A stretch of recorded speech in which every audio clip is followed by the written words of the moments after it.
Hi అండి, welcome back to our channel Pallens vlogs. ఎలా ఉన్నారు అందరూ? Hope you all doing good. ఈరోజు వీడియో వచ్చేసి last marine kingdom video continuation అనమాట. సో మెరైన్ కింగ్డమ్ వీడియో మీరు ఆల్రెడీ చూసారు కదా. ఇంకా ఎవరైనా చూడలేదు అంటే లింక్ డిస్క్రిప్షన్లో ఇస్తాను, ఒకసారి వెళ్ళి చెక్అవుట్ చేయండి.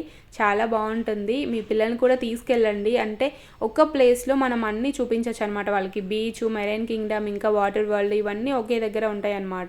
సో ఈజీగా మనం అన్నీ కూడా కవర్ చేసేయచ్చు. సో మేమైతే ఫస్ట్ మెరైన్ కింగ్డమ్కి వెళ్ళి తర్వాత స్నో వరల్డ్కి వెళ్దాం అనుకున్నాము. బట్ కశ్వి ఇంకా 2 days నుంచి అడుగుతూనే ఉంది ఎప్పుడు తీసుకెళ్తారు బీచ్కి అనేసి. అందుకనేసి ఎలాగూ ఇంకా మెరైన్ కింగ్డమ్ బ్యాక్ సైడే కాబట్టి అందుకే స్నో వరల్డ్కి వెళ్ళకుండా బీచ్కి వచ్చేసాము. కశ్వి ఎంజాయ్ చేసినట్లు ఉంటుంది. మళ్ళీ మనము స్నో వరల్డ్కి వెళ్ళి అక్కడ నుంచి ఇక్కడికి రావాలంటే దూరం అయిపోతుంది అనేసి ఇక్కడ హాఫ్ డే స్పెండ్ చేద్దాము అనుకొని ఇక్కడికి వచ్చామన్నమాట. యాక్చువల్గా అయితే స్నో వరల్డ్ మనకి ఎంటర్ అయినప్పటి నుంచి 45 minutes, దాని తర్వాత పంపించేస్తారు. అదే టైం లిమిట్ అనమాట అక్కడ. అందుకే 6:30కి వెళ్ళినా సరే మనం ఒక 45 minutes స్పెండ్ చేసినా సరిపోతుంది అని అనుకున్నాము. యాక్చువల్గా టైమింగ్స్ వచ్చేసి ఈవినింగ్ 8 వరకే అనమాట. 8కి క్లోజ్ చేస్తారు.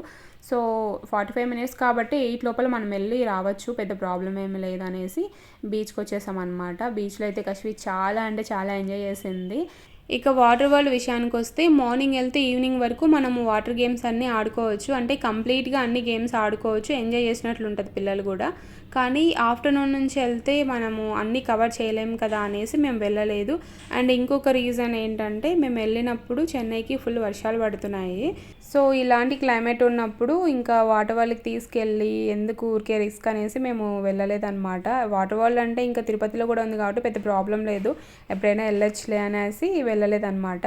ఇంకా స్నో వరల్డ్ చూడాలి. ఈవినింగ్ క్లైమేట్ బాగుంది అంటే, వర్షం పడకుండా ఉంటే డెఫినెట్గా స్నో వరల్డ్కి అయితే వెళ్తాము. లేదంటే ఇంకా అది కూడా క్యాన్సిల్ అవుతుందేమో.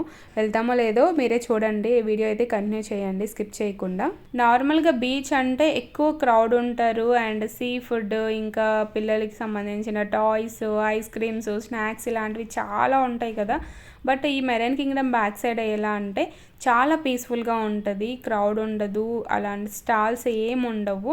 సో మంచిగా ఎంజాయ్ చేయొచ్చు అనమాట. మీరు పీస్ఫుల్గా ఎంజాయ్ చేయాలి ఫ్యామిలీతో అంటే ఈ మెరైన్ కింగ్డమ్ బ్యాక్ సైడ్ ఉన్న బీచ్ బెస్ట్ అని చెప్తాను నేను. చాలా ఇయర్స్ తర్వాత మేము ఇలా ఇసుకలో గూలు కట్టుకొని ఆడుకున్నాము.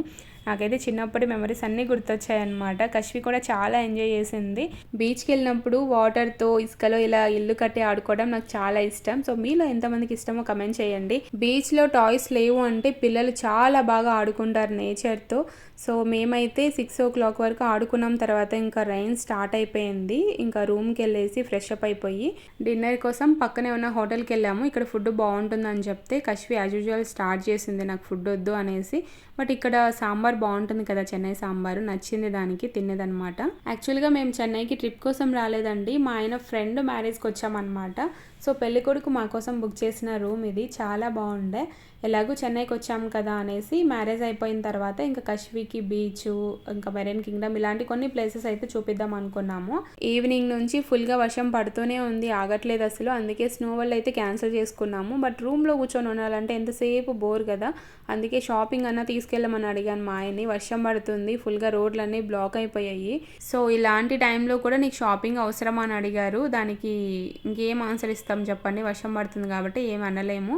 బట్ రూమ్లో అయితే కూర్చోలేము, బయటికి వెళ్ళాలి ఎలాగా అని ఆలోచిస్తే అప్పుడు గుర్తొచ్చిందనమాట. మేము తీసుకున్న రూమ్ పక్కనే metro station. So metro station under గ్రౌండ్లోనే ఉంటుంది కదా, ఎలాగూ అక్కడికి తీసుకెళ్ళండి, మెట్రోలో అన్నా తిరుగుతాం అటు ఇటు అని చెప్పామన్నమాట. ఓకే అని తీసుకెళ్లారు. యాక్చువల్గా కశ్వి కూడా ఇంతవరకు ఒకసారి కూడా మెట్రో ఎక్స్పీరియన్స్ చేయలేదన్నమాట. అంటే తనకి ఊహ వచ్చిన తర్వాత మెట్రో అని తెలిసినప్పటి నుంచి ఎక్కలేదు ఒక్కసారి కూడా. అందుకనేసి ఇలా వచ్చామన్నమాట. కశ్వి కూడా చాలా ఎంజాయ్ చేసింది. నార్మల్గా మనము ట్రైన్కి వెళ్ళినప్పుడు పేపర్ టికెట్ ఇస్తారు, బట్ మెట్రోకి వెళ్ళినప్పుడు ఏంటంటే కాయిన్స్ ఇస్తారు. ఆ కాయిన్ వేస్తేనే గేట్ అనేది ఓపెన్ అవుతుంది అనమాట ఈచ్ పర్సన్కి. ఇది అందరికీ తెలిసే ఉంటుంది. బట్ ఇక్కడ ఏంటంటే మనం క్యూలో వెయిట్ చేసి అంతసేపు తీసుకోవడం కంటే ఇంకొక ఆప్షన్ ఏంటంటే మనం ఫోన్పే చేస్తే స్కానర్ మనకు డైరెక్ట్గా మన ఫోన్కి వస్తుంది, స్కాన్ చేసి కూడా వెళ్ళిపోవచ్చు అనమాట. అంటే తెలియని వాళ్ళకి ఎవరికైనా యూజ్ అవుతుందని చెప్తున్నాను. అందరు వెళ్ళిపోయారు కదా. మెట్రోలో మనం వెళ్ళాల్సిన ప్లేస్కి తొందరగా రీచ్ అయిపోతాం కదా. సో తొందరగా దిగేస్తే కశ్వి అప్పుడే అయిపోయిందా, ఇంకా కాసేపు ఉందాం అన్నదనమాట. అందుకనేసి తన కోసం మళ్ళీ ఇంకా లాస్ట్ స్టాపింగ్ దిగాము. ఇంకా ఆ స్టాపింగ్ వచ్చేసి టీ నగర్కి దగ్గరలో అనమాట. టీ నగర్ అంటే ఇంకా షాపింగ్ అంతా ఏరియా కాబట్టి ఎలాగో వచ్చాము, కొంచెం వర్షం కూడా తగ్గింది కదా, షాపింగ్ చేద్దామని అడిగాను. ఇంకా మా ఆయన కూడా ఓకే చెప్పారు. నార్మల్గా లేడీస్కి ఎక్కడికైనా వెళ్ళినప్పుడు షాపింగ్ చేయకపోతే అస్సలు మనం ఆ ప్లేస్కి వెళ్ళిన ఫీలింగే రాదు కదా. సో నేను కూడా సేమ్ అంతే, ఏదో ఒకటి కొనుక్కోవాలి, అందుకే వెళ్ళామన్నమాట. కాకపోతే మాకు ఏం నచ్చలేదు, అంటే తిరుపతి కంటే అంత ఏమి డ్రెస్సెస్ కానివ్వండి ఇంకా వేరే ఏం కూడా నచ్చలేదు. ఇక్కడ మొత్తం షాపింగ్ ఏరియా అంట. మనకు తిరుపతిలో టీకే స్ట్రీట్ ఎలా ఉంటుందో అలా ఉంది. బట్ నాకు కొత్తగా ఏం అనిపించలేదు అనమాట తీసుకోవడానికి. కొంచెం డిఫరెంట్గా ఏమైనా తీసుకుందామో అనుకున్నా, బట్ అలా ఏం లేదు, నార్మల్గానే ఉన్నాయి. అవి ఇంకా మనకు కూడా దొరుకుతాయి కదా అనేసి ఇంకా ఏం షాపింగ్ అయితే చేయలేదండి. కశ్వి అయితే ఇంకా టాయ్స్ కొనుక్కుంది. ఎక్కడికి వెళ్ళినా ఇంకా పిల్లలకి టాయ్స్ నచ్చుతాయి కదా, సో దట్ తనకు ఒక టాయ్స్ కొని ఇచ్చాము. అండ్ నేను ఒక కీ చైన్ కొనుక్కున్నాను అంతే. తర్వాత ఇంకా బ్యాక్ టు రూమ్ అనమాట. రూమ్కి వెళ్ళేసి మొత్తం ఇంకా లగేజ్ అంతా ప్యాక్ చేసుకొని బ్యాక్ టు తిరుపతి 9:30కి అట్లా స్టార్ట్ అయిపోయామన్నమాట. సో ఇదండి డే 2 ఇన్ చెన్నై. ఇలా గడిచింది. వర్షం పడ్డా సరే మేము వెళ్ళాలి అనుకున్న ప్లేస్కి అయితే వెళ్ళాము. ఐ హోప్ ఈ వీడియో మీకు నచ్చింది అనుకున్నా. నచ్చితే please do like, share and subscribe. మళ్ళీ ఇంకొక మంచి వీడియోతో కలుద్దాం. Bye, see you all.